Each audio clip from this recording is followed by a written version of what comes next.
Hello everyone, I am Joy, welcome to my channel.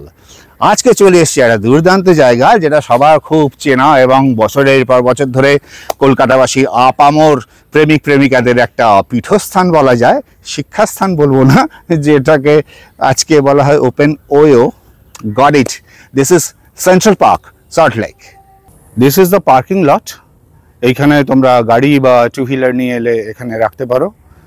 গাড়ি রাখার ভাড়া হচ্ছে 50 টাকা আর টু হুইলার রাখার ভাড়া হচ্ছে 10 টাকা।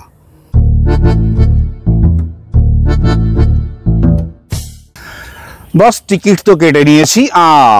টিকিট একটু এক্সপেন্সিভ, 50 টাকা করে পার মাথা। হ্যাঁ, মানে অনেক কাপল পার্ক আছে যেখানে ফ্রিতে ঢোকা যায়, কোনো জায়গায় আছে 10 টাকা টিকিট, এরকমও আছে। সেন্ট্রাল পার্কে কেন 50 টাকা টিকিট, সেটা আমি এর আগে যে কথাটা বলেছি তাতে করে কিছুটা বোঝা গেছে। আচ্ছা, যারা মর্নিং ওয়াক করেন তারা এসে সকালবেলায় হাঁটাহাঁটি করার সময় হচ্ছে মার্চ থেকে অক্টোবর পর্যন্ত সকাল 5টা থেকে সকাল 9টা পর্যন্ত, এবং নভেম্বর থেকে ফেব্রুয়ারি পর্যন্ত হচ্ছে সকাল 6টা থেকে সকাল 9টা পর্যন্ত। এতে গেল যারা হাঁটাহাঁটি করেন তাদের কথা। আর যারা এখানে এসে হাঁটাহাঁটি না করে বসে থাকেন বা শুয়ে পড়েন তাদের জন্য টাইমিং হচ্ছে সকাল 10টা থেকে বিকেল 5টা পর্যন্ত রাউন্ড দ্য ইয়ার। বৃষ্টি ফিষ্টি হলো আজকে, সেটা দার্জিলিং ওয়েদার। আমি মাঝে মাঝে দার্জিলিংয়ের ওয়েদার খুঁজে পাই। বাই দ্য ওয়ে, একটা কথা বলে রাখি, সেটা হচ্ছে এখানে এসে কী করে পৌঁছতে হবে। লোকজন বলবো সেন্ট্রাল পার্ক যাওয়া শেখাচ্ছে, সেটা না, এটা আমার দায়িত্বের মধ্যে পড়ে, আমি ভ্লগ করছি। গ্রিন লাইন মেট্রো ধরে চলে আসতে হবে central park metro station. Central park metro স্টেশনে এলে যে গেটটা দেখা যাবে, এইটা হচ্ছে সেন্ট্রাল পার্ক মেট্রো স্টেশনের একটা আউটলেট। আর তার ঠিক উল্টো দিকে এই হচ্ছে সেন্ট্রাল পার্কের one of the gates. Central পার্কের অনেকগুলো গেট আছে, এটাকে পিছনের দিকের গেট বলা যায়।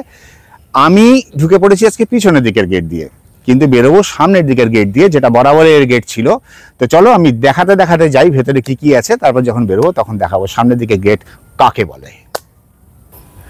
সেন্ট্রাল পার্কের উপরে ভিডিও করছি দেখে যাদের মনে অন্য রকমের পুলক জেগে উঠেছে, অন্য রকমের পুলক বন্দ্যোপাধ্যায় জেগে উঠেছে, তাদের একটা কথা বলি। সেটা হচ্ছে আমি কোনো কাপেলের কোনো প্রাইভেসি এক্সপোজ করব না, এই কথা আমি মিলেনিয়াম পার্কের ভিডিওয় দেখে বলেছি। তাতে করে তোমরা ইচ্ছে হলে মিলেনিয়াম পার্কের ভিডিওটা দেখতে পারো, ইচ্ছে হলে এটা শুনে ভাবতেই পারো দূরকালে দেখে কী হবে। কিন্তু এটা ভীষণ অনৈতিক। দুজন অ্যাডাল্ট পুরুষ এবং মহিলা এসে এক জায়গায় বসে একটু যদি নিজেদের মতো করে সময় কাটায়, সেটা কাটাতেই পারে এবং সেটা নিজেদের স্বইচ্ছায় কাটাচ্ছে।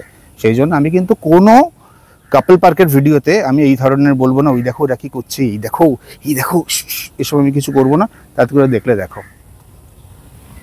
আচ্ছা, এখানে অনেকগুলো নিয়মাবলী রয়েছে, রুলস অ্যান্ড রেগুলেশনস, যেগুলো মেনে চলা উচিত, সেগুলো আপনারা দেখতে পাচ্ছেন। তার মধ্যে মদ্যপানটাই হচ্ছে একমাত্র যেটা কঠোরভাবে নিষিদ্ধ, বাদবাকিগুলো নিষিদ্ধ। তাই বাদবাকিগুলো কঠোরভাবে নিষিদ্ধ না হলেও সেগুলো মেনে চলা উচিত। সেন্ট্রাল পার্কের এই গেট দিয়ে ঢুকে কিছুটা সোজা এগিয়ে এলেই এই জায়গাটা পড়বে।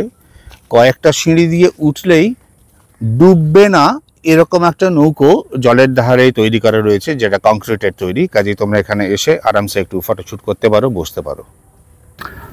আমার কপালটাই ফাটা পোড়া, যা তাই যেদিন আউটডোরে যেখানে শ্যুট করতে যাবো বৃষ্টি, আজকেও তাই। বাই দ্য ওয়ে, একটা কথা বলি, সেটা হচ্ছে এই জায়গাটাকে সেন্ট্রাল পার্ক হিসেবে বছরের পর বছর ধরে আমরা আগের জেনারেশন থেকে চেনে। হ্যাঁ, কিন্তু এই জায়গাটার নাম এখন আর সেন্ট্রাল পার্ক নেই। ফরেস্ট ডিপার্টমেন্ট এই জায়গাটাকে টেক ওভার করার পর এই জায়গাটার নাম হয়েছে বনবিতান বায়োডাইভার্সিটি পার্ক। এখানে অনেকগুলো উদ্যান রয়েছে, তার মধ্যে গোলাপ বাগ, অনুপম তরু বাগ, লতা উদ্যান, এগুলো তো রয়েছে। তার সঙ্গে রয়েছে বাটারফ্লাই গার্ডেন। বাটারফ্লাই বলতেই তো আমি তো একটু খাদ্যরসিক, বাটারফ্লাই বলতেই আমার একটু ব্যাটারফ্রাইয়ের কথা মনে পড়ে যায়, যদিও ম্যাক্সিমাম মানুষ ব্যাটারফ্রাইকে বাটারফ্রাই বলে। দ্যাটস নট বাটারফ্রাই, অ্যাকচুয়ালি ব্যাটারটাকে দিয়ে ফ্রাই করা হয় বলে সেটাকে ব্যাটারফ্রাই বলা হয়।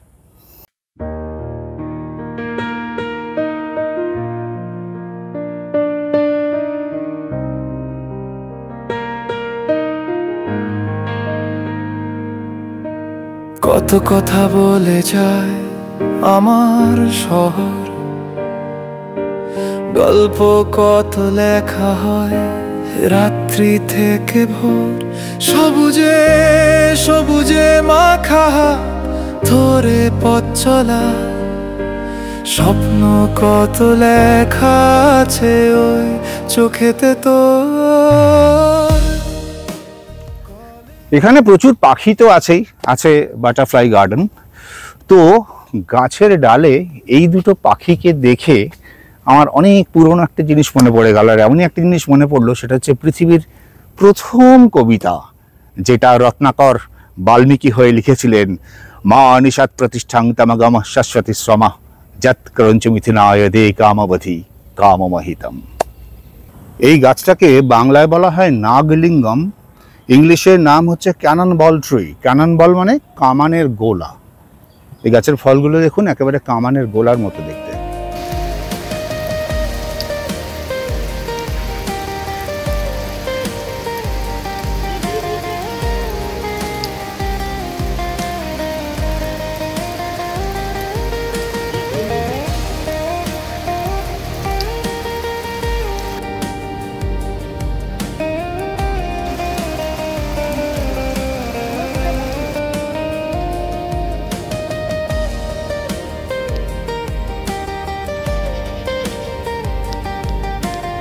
থেমেছে, বৃষ্টি থেমেছে আলটিমেটলি, থ্যাংক গড। আমি জানি না আবার বৃষ্টি হবে কিনা, ফাটাফাট শুটিংটা করার চেষ্টা করি। মানে আমি জানি না আবার কখন, এখন তো ক্লাউড বাস্টিং হচ্ছে, যেখানে বৃষ্টি হচ্ছে সেখানে নাকি 5 ফুট 10 ফুট জল জমে যাচ্ছে।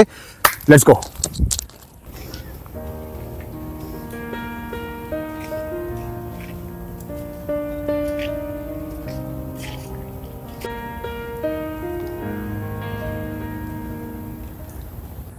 এই জায়গাটা কিন্তু বেড়ে জায়গা, আমার হেভি লাগছে জায়গাটা। চারিদিকে প্রজাপতি উঠছে, বাটারফ্লাই গার্ডেন তো রয়েছে, ফুলের উপরে মৌমাছিরা মধু খাচ্ছে। আর সেটা দেখে আমার আবার মানে একটু আগে একটা বাল্মীকি লাইন বললাম, সেরকম আবার একটা কালিদাসের লেখা লাইন মনে পড়ে গেল। কালিদাসের নামও ক দিয়ে যে লাইনটা মনে পড়লো, সেটার মধ্যে অজস্র ক আছে। কটা ক আছে তোমরা প্লিজ গুনে আমাকে জানিও। লাইনটা হচ্ছে, মধুকর নিকর করম্বিত কোকিল কুজিত কুঞ্জ কুটিরে।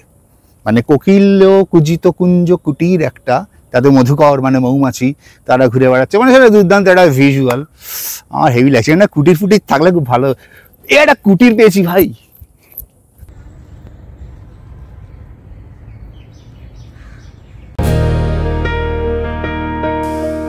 নীল জল অনন্ত হাসি অনাবি,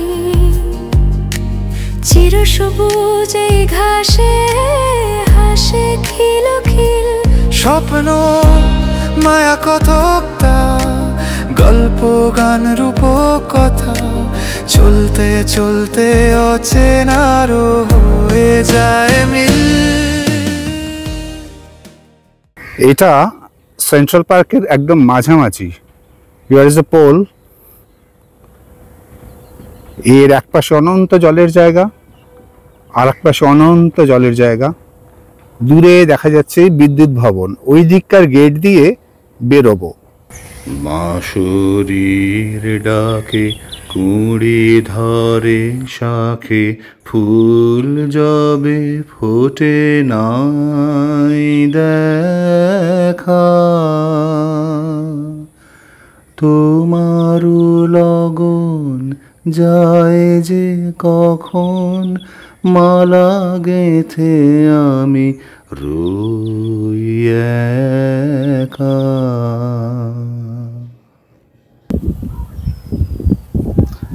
এটা কি গান বলতো? কুসুম কুসুম চরণ চিহ্ন। রাইট। এই গানটার ব্যাকগ্রাউন্ড জানিস? না। হ্যাঁ, মজার ব্যাকগ্রাউন্ড আছে, শোন।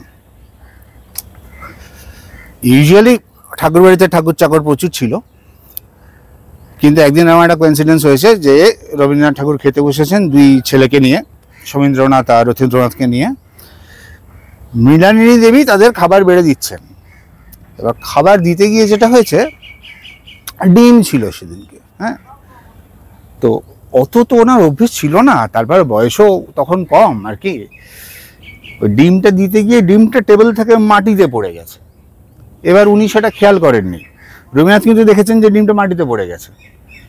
মৃণালিনী কি করেছেন, খেয়াল না করে রান্নাঘরে যাওয়ার সময় ডিমের ওপরে পা দিয়ে ডিমটাকে ফেটকিয়ে তার কুসুমকে একেবারে থেবড়ে দিয়ে ওই মাখা পায়, সেই কুসুম মাখা পায় 1 পা 2 পা 3 পা করে রান্নাঘরের দিকে সেই কুসুমের ছাপ এরম করে চলে গেছে।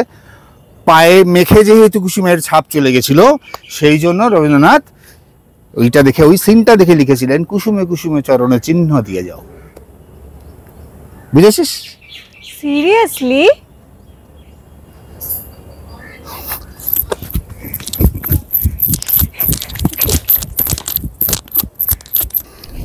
সন্ধ্যা হইলে বন বাদারে, বাঘে যদি ধরে, গুপি যদি মরে। এখানে সেই কথাটা ভীষণ মনে হচ্ছে, বাঘেও ধরবে না, ভূতেও ধরবে না, বাট দ্য থিং ইজ এখানে কিন্তু সমস্ত জায়গার মতো প্রচুর পরিমাণে সাপ আছে। সেই জন্য বেশি রোম্যান্টিক হয়ে বা বেশি হিরোগিরি দেখিয়ে বেশি ঝোপঝাড়ে ঢুকে যাবে না, কেননা এখন কিন্তু সারা বছরই সাপ দেখা যায়। তার মধ্যে রাসেলস ভাইপার, যার প্রচণ্ড হিমোটক্সিন বিষ, এছাড়া ক্রেথ, কমন ক্রেথ, ব্যান্ডেড ক্রেথ, যাদের সাংঘাতিক নিউরোটক্সিন বিষ, এবং স্পেকটিক্যাল কোবরা, মনোকেল্ট কোবরা, এই ধরনের সাপের প্রজনন এবং ঘুরে বেড়ানো এগুলো কিন্তু চলতেই থাকে। সেই জন্য হিরোগিরি কম, একটু মাথা খোলা রেখে যা করবে করো। হ্যাঁ, প্রচুর প্রচুর গাছ দেখলে পৃথিবীতে এরকম কোনো মানুষ নেই যার মন খারাপ হয়, প্রত্যেকের মন ভালো হয়ে যায়। একটা কথা মনে পড়ছে, ধর্ম অনেক কিছু ভালো করেছে, খারাপ করেছে, মিলিয়ে মিশিয়ে, সেই বিতর্কে আমি যাচ্ছি না। ধর্ম একটা কাজ ভালো করেছে, এই যে এত সারা পৃথিবী জুড়ে গাছ কাটা হচ্ছে। আমাদের হিন্দু ধর্মে বা সনাতন ধর্মে দুটো গাছকে ভগবান হিসেবে আমরা কল্পনা করি। একটা তুলসী, তার প্রচুর গুণাগুণ আছে, আর একটা হচ্ছে পিপল ট্রি, পিপল গাছ, যাতে আমরা দড়ি পেঁচিয়ে মানত করি।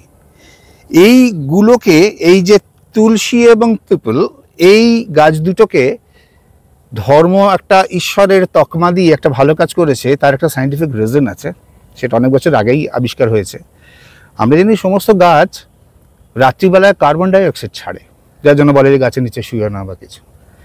এই দুটো গাছ কিন্তু সারা রাত পার্শিয়ালি অক্সিজেন সাপ্লাই দেয়। সেই জন্য যত তুলসী গাছ এবং যত পিপল গাছ আমাদের আশপাশে থাকবে, আমাদের তত অক্সিজেনে আমরা ভরপুর হয়ে উঠব। এখানে যদিও আছে বোটিংয়ের ব্যবস্থা, বোটিং হয়তো করা যায়, যদিও এখানে কোনো লোকজন দেখতে পাচ্ছি না যিনি বোটিংয়ে ব্যবস্থা করে দেবেন, বা এখানে লাইফ জ্যাকেট আছে কি না সেটাও বুঝতে পারছি না, কারণ এখন সব জায়গাতেই লাইফ জ্যাকেট থাকে।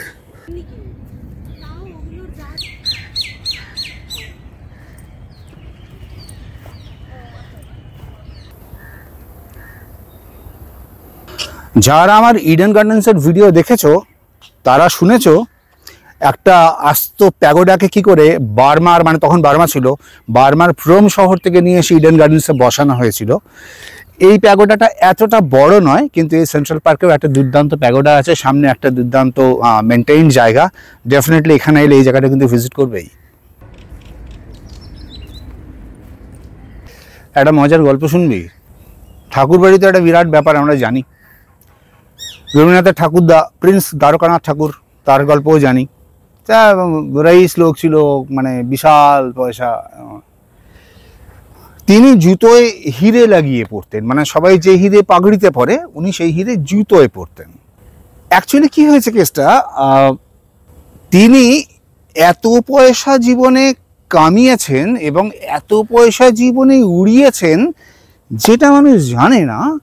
দ্যাট ইজ, তিনি ধার দেনা সমস্ত কিছু করে তলিয়ে গেছিলেন একেবারে। প্রিন্স দ্বারকানাথ ঠাকুর তলিয়ে গেছিলেন, এই খবরটা মানুষ জানে না। তার ছেলে মহর্ষি দেবেন্দ্রনাথ ঠাকুর, মানে রবীন্দ্রনাথের বাবা, তিনি একজন প্রচন্ড জেন্টলম্যান। তো জমিদারি ছিল, প্রচুর জমি বিক্রি করে সেই সব দেনা শোধ করতে হয়েছিল। এই যে জমিগুলো বিক্রি হয়েছিল তার মধ্যে কিছু জমি ছিল যেগুলো রবীন্দ্রনাথ দেখাশোনা করতেন অল্প বয়সে। হ্যাঁ, তিনি শুধু কবিতায় লিখেছেন, গানে লিখেছেন, নাটক করেছেন তা নয়। এরকম একটা জমি রবীন্দ্রনাথের সাথে খুব হয় না, একটা বন্ডিং তৈরি হয়ে যায়, এরকম সেরকম হয়ে গেছিল। এবং সেই জমিটা পরবর্তীকালে এই দেনা শোধ করার জন্য বিক্রি করতে হয়। বিক্রি হয়ে যাওয়ার পর জমির পাশের একটা নদীতে করে রবীন্দ্রনাথ একসময় নৌকো করে যাচ্ছেন, আর জমিটা পাশে পড়ছে। এই জমি তখন আর নেই কিন্তু ঠাকুরবাড়ির, জমিটা পাশে পড়ছে। সেই জমিটা দেখে রবীন্দ্রনাথ লিখেছেন, ভালোবেসে সুখী নিভৃত যতনে আমার নামটি লিখো তোমার মনের মন্দিরে। যদি তুই গীতবিতান সার্চ করিস, এই গানটা আছে প্রেম পর্যায়ের। এই গানটা শুনলে মনে হয় পুরোটাই একটা মানে প্রেমিক প্রেমিকার উদ্দেশ্যে গাইছে, সখী মনের মন্দিরে, মমক মঞ্জিরে ইত্যাদি ইত্যাদি, গোটা গান যা লিরিকটা আছে তাই। এই গানটা কিন্তু কোনো মহিলাকে নিয়ে লেখা নয়, কোনো প্রেমিকাকে নিয়ে লেখা নয়, না কাদম্বরী দেবীকে নিয়ে লেখা, না মৃণালিনী দেবীকে নিয়ে লেখা। এটা একটা জমিকে নিয়ে লেখা গান, যে তোমার সাথে আমার যে বন্ডিং ছিল সেটা নেই, আমাকে ধরে রেখো তোমার আত্মার মধ্যে, তোমার মন্দিরে স্থান দিও, আমাকে জড়িয়ে রেখো, সমস্ত কিছু। একটা জমিকে নিয়ে যে এই গানটা লেখা যায়, that is Rabindranath man, that is Rabindranath. বুঝেছিস? সিরিয়াসলি? এটা সিরিয়াসলি।